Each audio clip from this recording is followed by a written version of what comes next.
Good morning, I'm Josephine Van Antwerpen, and welcome to another segment of the project, Nursing Edition. Today we have a very significant story to bring you.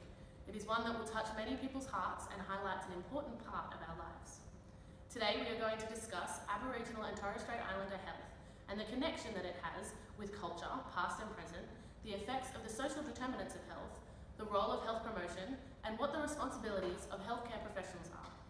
In particular, we will be discussing health promotion in regards to the specific issue of cardiovascular disease in Indigenous Australians in the urban setting of Penrith, the Darug lands. Before we begin, we wish to acknowledge the traditional owners of this land. This segment is dedicated to the Darug elders past and present who have passed on their leadership and culture to continue to work to ensure a better future for the local people. Their gift continues through the participation in the circle of the local Aboriginal community members who continue to engage for the community and work to improve Aboriginal health and well-being. It is important that we warn any Aboriginal or Torres Strait Islander people that this news segment may contain images or voices of people who have been deceased. Coming up tonight, we will explore how traditional Aboriginal culture was defined by a distinct understanding of what health should look like, interconnectedness with the land, recognition of spirit and ancestry, and social, mental, physical, and emotional well-being of both the individual and the community. When the Europeans colonised Australia, this culture and balanced health was destroyed. Through the years, a gap has formed between the level of health of Indigenous Australians and non-Indigenous Australians.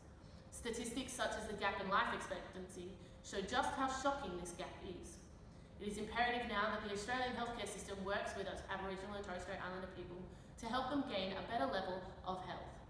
This has begun to happen through the use of the Close the Gap program and the introduction of Aboriginal liaison officers within hospitals and other healthcare settings. Health and wellness is not determined by a single element, but rather a combination of various factors, including social, environmental, and economic conditions. The impact of this can make it easier or more difficult for people to make changes to their health. These social determinants of health directly impact the rates of cardiovascular disease among Aboriginal and Torres Strait Islanders living in urban communities. Accessing health service and having sufficient knowledge regarding cardiovascular disease, as well as age and gender, are three factors that directly impact cardiovascular disease in Aboriginal Australians. Health promotion is a significant contributor to the health and well-being of Aboriginal and Torres Strait Islander communities. For Aboriginal and Torres Strait Islander people, cardiovascular disease is a major health priority affecting Indigenous communities. All healthcare professionals play an important role in ensuring that every Australian, Indigenous and non-Indigenous, has equal opportunities and choices that they need to lead a full and healthy life. The Australian Heart Foundation and AusMed Medical Centre and Surgery are two healthcare facilities that ensure that Aboriginal and Torres Strait Islanders have access to safe and appropriate healthcare. When making professional recommendations and decisions based on the health of an Aboriginal or Torres Strait Islander, nurses must ensure that they follow the statements outlined by the Nursing and Midwifery Board of Australia Code of Ethics, Code of Professional Conduct, and Registered Nurse Standards for Practice. Firstly, it has been shown that there are direct links between culture and Aboriginal and Torres Strait Islander health.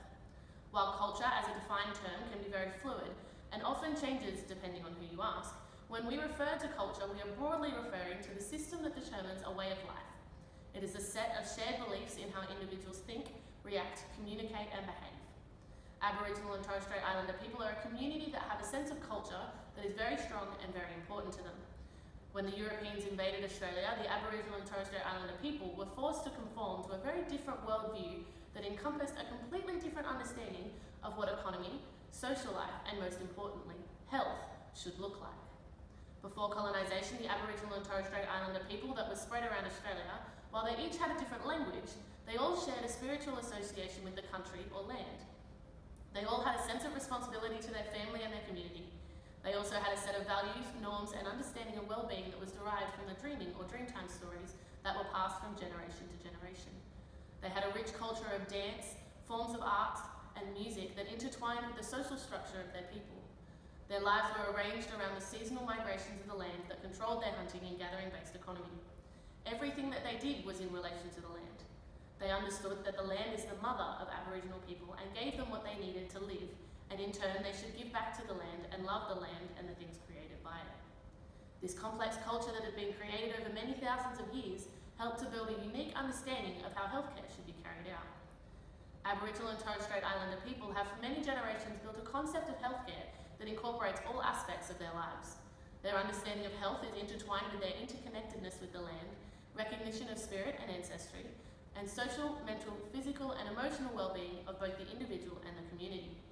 Professor Helen Milroy developed an artwork called The Dance of Life that brings together the 5 dimensions of Aboriginal health and well-being: cultural, spiritual, social, emotional and physical, within which there are multidimensional aspects of life.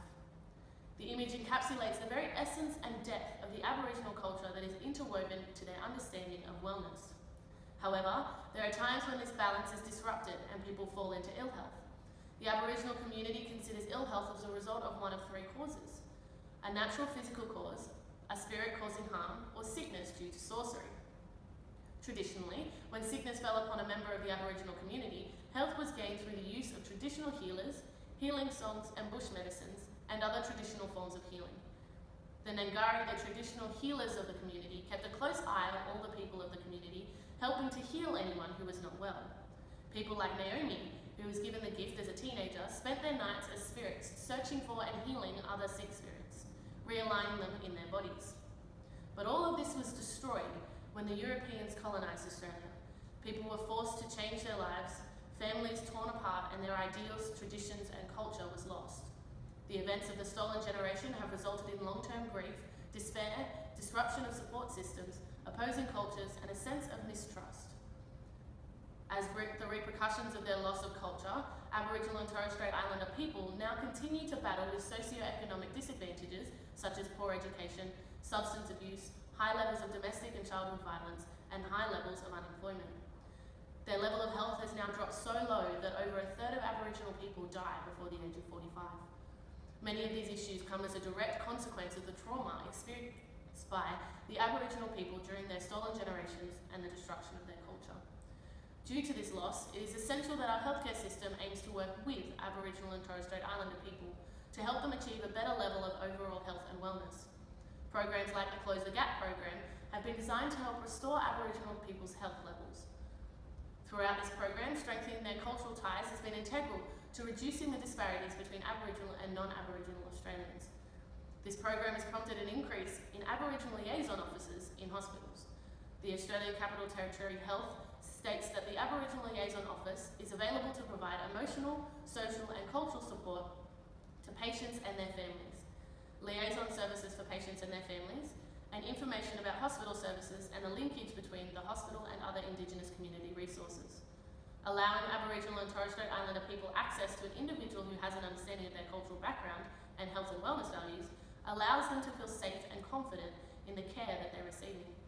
According to the Australian Indigenous Doctors Association and the Australian Indigenous Psychologists Association, the connection to land, family, culture and spirituality can protect Aboriginal and Torres Strait Islander people against ill health and serious psychological distress. It is essential for both the healthcare professionals and the Aboriginal liaison officers to acknowledge this benefit, as well as understand the trust issues that were created from past events of the stolen generations when parents had their children taken away from them within hospitals. They need to promote a sense of understanding of the culture that Indigenous Australians lost and respect for their traditional outlooks on health. Now let's cross to Isabel Langley, who will talk more about the social determinants of health and how this specifically affects Aboriginal and Torres Strait Islander health. Thanks, Josephine. Social determinants of health are the conditions in which individuals experience. These include physical areas of work, living and socialising, or other factors that involve age and gender. Social determinants of health greatly influence cardiovascular disease within Aboriginal and Torres Strait Islander communities. Determinants such as age and gender, the availability of health services, education and health literacy specifically have a significant impact. Cardiovascular disease is heavily present in urban communities such as the Darug Nation, located in the suburb of Penrith. This district has a large population of Aboriginal and Torres Strait Islanders and is a perfect example of how social determinants of health heavily influence cardiovascular disease. Within urban communities, there is little knowledge regarding the availability of health services. This lack of information is impacting the overall health and well-being of Aboriginal and Torres Strait Islanders, including those suffering from cardiovascular disease. There are various health services available in Penrith, many of which are provided by the New South Wales Government in collaboration with local services and hospitals. Some examples include Aboriginal men's group, women groups, outreach services and school readiness programs. Despite these programs, studies have shown that many individuals within the Darug Nation are unaware of the services available for them, thus impacting those who are struggling to seek effective healthcare services and in turn are not having their healthcare needs met. In 2008, 26% of Aboriginal people living in urban environments found it difficult to access healthcare services. Furthermore, cardiovascular disease is 1.2 times higher in Aboriginal and Torres Strait people when compared to non-Indigenous Australians. Thus, it is crucial to inform the individuals at risk to reduce the rate and severity of CVD and make it manageable and avoidable disease. Partnerships between healthcare services and specific Aboriginal organisations are vital to inform, create relationships and establish trust and respect. By teaching Aboriginal and Torres Strait Islanders what services are available to them and how to access them, the rates of attendance in programs will increase. This will then be able to create a cycle where information is shared and prevention strategies can be put into place, ensuring that diseases such as cardiovascular disease will be more recognisable and easier to prevent and treat. Unlike health services, some social determinants of health are non-modifiable and cannot be altered. Age and gender are two determinants that fall into this category, and are also factors that greatly impact the prevalence of cardiovascular disease amongst Aboriginal and Torres Strait Islanders. Cardiovascular disease is the primary cause of death amongst Indigenous Australians. The gap between Aboriginal and Torres Strait Islanders and non-Indigenous Australians is highly unequal. Type 2 diabetes is a major risk factor for CVD, and it occurs at a rate of 5.7 times higher in young people than it does in non-Indigenous Australians. These statistics become even more disturbing with age. Studies have found that Aboriginal and Torres Strait Islander women are likely to have higher blood pressure, blood glucose levels, and are even more common to smoke than men, all of which are known to be contributing risk factors of CVD. We cannot stop an ageing society or change the impact that one's gender naturally has on their health, but initiatives can be put into place to close this highly unequal gap. Specifically in Penrith, Aboriginal outreach services are held to inform the attendees about health-related topics, such as healthy eating, active living, smoking cessation, and diabetes, all of which are factors relating to cardiovascular disease. By informing the individuals in the community, knowledge is shared and strategies are provided to help not only those currently suffering from cardiovascular disease, but also for the next generation, with strategies to avoid and minimise the likelihood of developing cardiovascular disease. Aboriginal and Torres Strait Islanders living in urban communities are a part of the highly unequal statistics that prove cardiovascular disease to be a massive contributor to death and illness among the population. These statistics need to be more than just recognised. By implementing the right initiatives, age and gender-related factors that contribute to CVD can be minimised, and in turn, cardiovascular disease in Aboriginal people can be altered. Back to you, Josephine. Thanks, Isabel. At every stage of your life, your health is important, and being well educated about your health is vital to your well-being. Health education can be obtained through health promotions, which is the process of enabling people to increase control over the improvement of their health. Various health promotions can be found on television advertisements, in and around your local communities, in magazines, pamphlets at healthcare facilities, billboards, and many more. Health promotion is a significant contributor to the health and well-being of Aboriginal and Torres Strait Islander communities. For Aboriginal and Torres Strait Islander people, cardiovascular disease is a major health priority contributing to the gap in life expectancy between Indigenous and non-Indigenous Australians, with Indigenous Australians twice as likely to be affected by cardiovascular disease and 10 times more likely to die as a result of the disease. We are now joined in the studio by Stephanie McDonald. Stephanie, can you tell us a bit about some health promotions and what that means for nurses in Australia? Thank you, Josephine. The Australian Heart Foundation is an organisation that funds life-saving heart research and works together with communities to improve heart disease prevention and care among all Australians. They have a variety of health promotion initiatives that allow everyone to be involved in raising awareness for heart disease patients, as well as providing them with an education about the disease and helpful ways of improving their lifestyle. These include Get Walking Today, Heart Foundation Recipes, Jump Rope for Heart Disease, and the Heart Foundation Helpline, which provides personalised information sessions and support on heart health, nutrition, and a healthy, balanced lifestyle. ensuring that all individuals know how their heart works, how to keep healthy, the risk factors of heart disease, health conditions, and heart attack warning signs and symptoms allows individuals a better understanding of what to expect when to ask for help and seek advice. According to the Australian Heart Foundation, Aboriginal and Torres Strait Islander people have greater rates of developing cardiovascular disease throughout any stage of life. It is their goal to ensure they address all disparities with heart health to ensure better diagnosis and care is provided to Aboriginal Australians within urban areas so they can live a longer, healthier lives. We now turn to a short video highlighting one Aboriginal and Torres Strait Islander family whose world was changed because of cardiovascular disease. Jermaine King was an 18-year-old Aboriginal and Torres Strait Islander male who lost his life to cardiomyopathy. His family have decided to share his story in the hope that it will raise awareness to those who are in similar situations and emphasise how important it is to have regular heart health checks. For all Aboriginal and Torres Strait Islander people, no matter what the age is.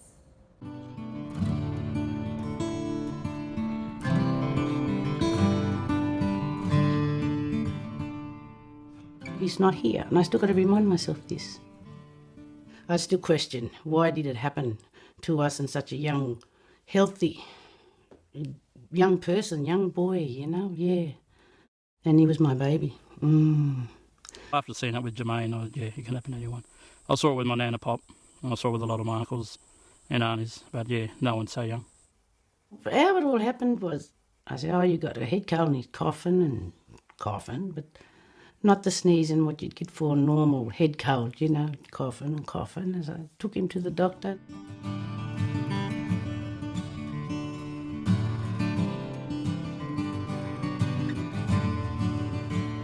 Cardiomyopathy is a heart condition where the heart fails. Once it starts to fail to pump, well, then you get build-up of fluid. People get excess fluid around their lungs, so they do coughing. So one of the first symptoms that a person might get is that they're coughing a lot. As the heart progressively gets weaker and can't pump, the fluid goes to the peripheral, so it'll go to your feet, to your arms, to your belly. And I was talking to people, my friends, and saying, I got my Jermaine, he's got a heart condition. They said, they all recover, modern technology and all of this and that. And I'm there thinking the same, modern technology. It'll fix, there's going to be something to fix it and make him strong again. It never happened.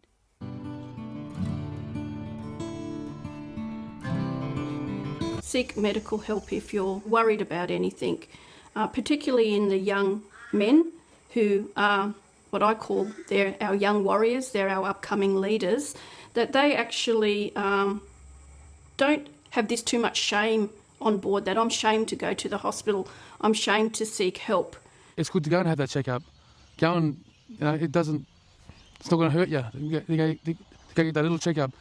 I've sort of picked up on my little visits to the doc, and we all like to go and have a bit of fun and whatnot, but just be aware. Now I get my health checked regularly. Just the thought of him always crosses my mind. I've thought of him as never too far around, and what he'd done and what he actually been through, it does give you an urge to go to the doctor and just go check up every now and then, even if nothing's wrong, or even if it's just a little twinge or something.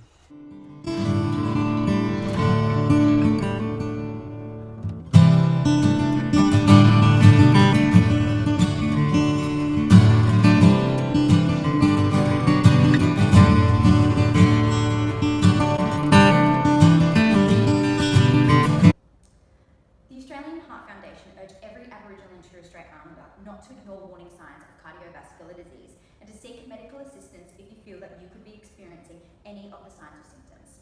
You can call them on 1300 362 787 or jump on their website heartfoundation.org.au.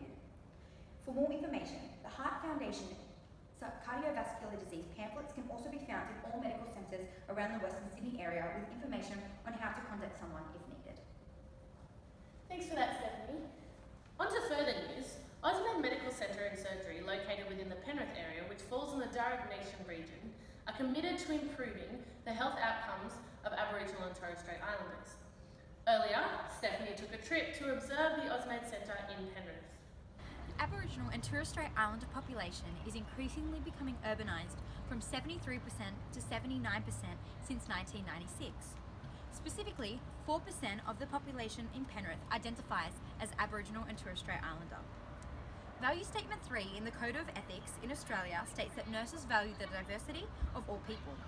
This requires nurses to appreciate and value how the difference in cultural backgrounds and language may impact the level of knowledge and understanding an Aboriginal or Torres Strait Islander has towards his or her health.